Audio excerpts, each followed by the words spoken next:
Across the Pond Challenge. Will UK flies work on North American lakes?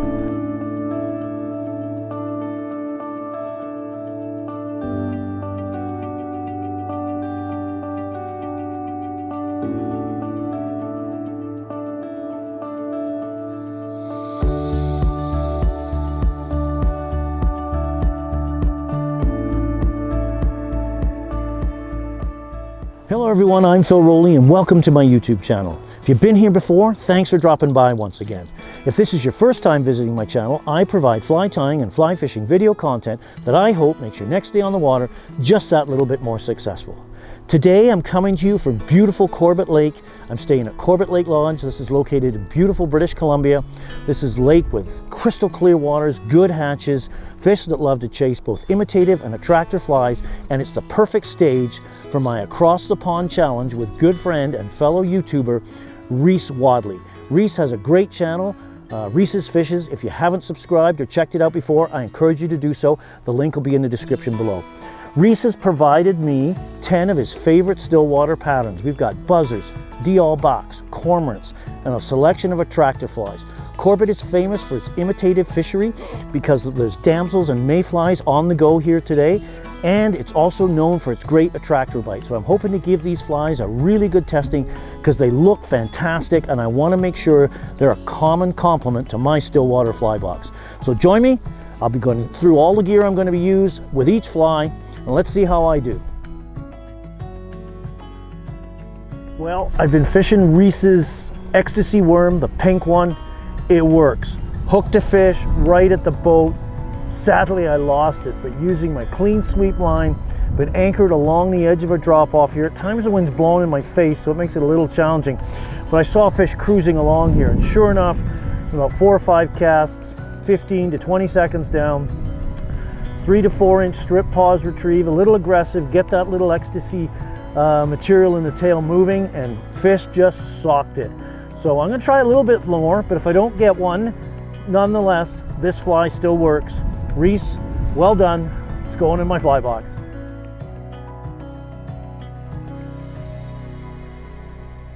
Well, I just anchored up on the edge of the shoal. Inside of me, I've got fish moving. There's calabatus active, damsels, they're just in here foraging. This seems like a great opportunity to fish one of Rhys's nymph patterns he provided. I'm thinking I'm going to go with the hothead de-all-back he provided. It's a good representation of the calabatus nymphs. We've taken as a scud, a chironomid. It just looks good to eat.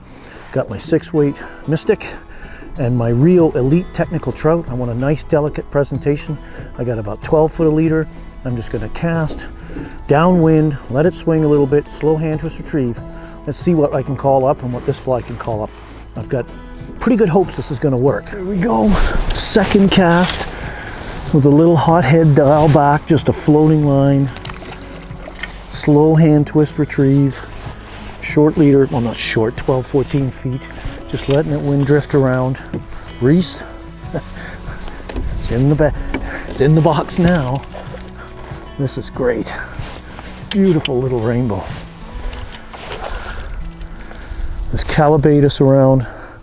Although they're a little lighter nymph, these fish are in here picking on targets of opportunity. And this beautiful little rainbow socked your de-all-back, Rhys. Well done, Welsh little devil. There we go. There we go. So I'm just gonna move over to the other side and give it a release.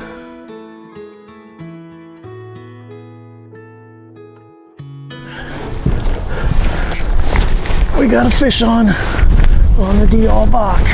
Just casting downwind, kind of a cute, almost like swinging a wet fly. And just letting it swing, slow hand twist to stay in contact with the fly. And I actually didn't really feel that take. I just saw the line sort of tighten up. And I just lifted and set, jumped to life. So the de-all-back, hothead, is a good pattern. Thanks, Rhys. Oh, I'm gonna get this line up if I can. Whoops. But not lose control of the fish, I hope. Using my finger to guide it on. Come on, fish, come on. Must have been the Hawkins cheesies. I had a couple before I started. Charged the energy up. Fish on.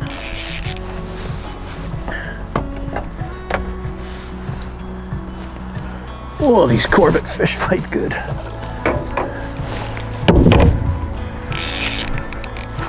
Ooh, nice fish. Ooh.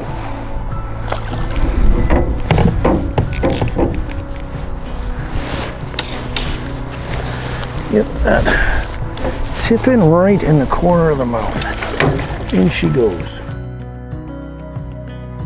That's why that hothead Dialbach was probably working so well. Those mayfly nymphs are pretty dark. 14 or a 12 standard. 14 2X maybe. Hothead Dialbach, first cast, boom, they ate it. Now it's like shampoo, rinse and repeat. On the black Dialbach, using a floating line. I'm only in about 4 feet of water here. It's got fish rolling and rising around us here as we go around, but just let it out, 10 seconds to sink. Slow, steady hand tweeze just to keep in contact with the fly. Little peck and it locks up. We got a beautiful Corbet Lake rainbow on Rhys's hothead Dialbach. Another addition to an already crowded fly box. Thanks, Rhys.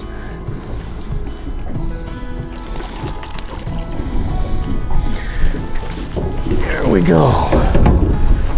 Beautiful little rainbow. Beautiful little rainbow. Beautiful Corbet Lake rainbow on the hothead Dialbach. Add it to your fly box. Beautiful fish.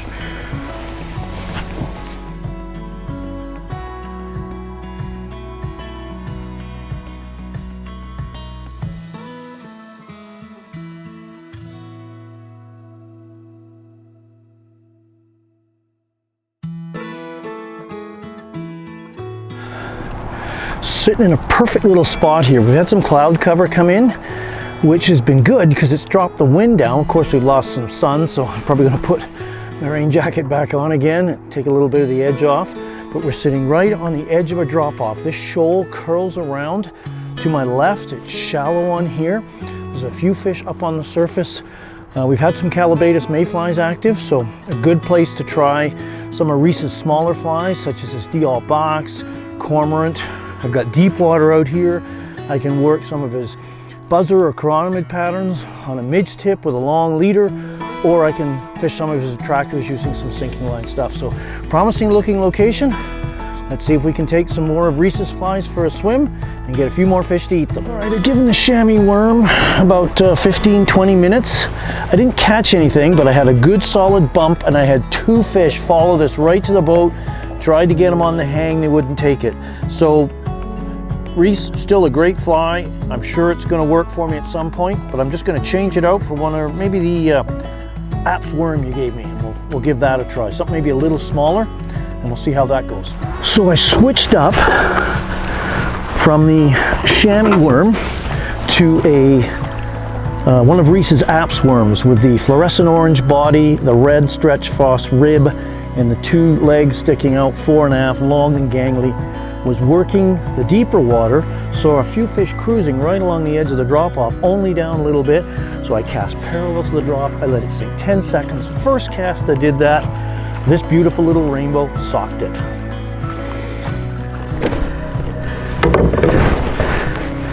Beautiful little rainbow on the Apps worm. Let's get her back in the water. I was casting into the shallow, seeing fish moving. I still have my clean sweep slow on, which is probably more fly line than I need for 4 or 5 feet of water. But nonetheless, I made a cast in there, started stripping right away, 4 to 5 inch strips aggressively, using the amber Apps worm with the 3 pairs of legs on it. Looks like I said, it looks like a plate of spaghetti. Halfway through this beautiful, beautiful rainbow, gave it a bite. Giving Rhys's cormorant a try. Same thing, fish in the shallows. We've had fish in here all day.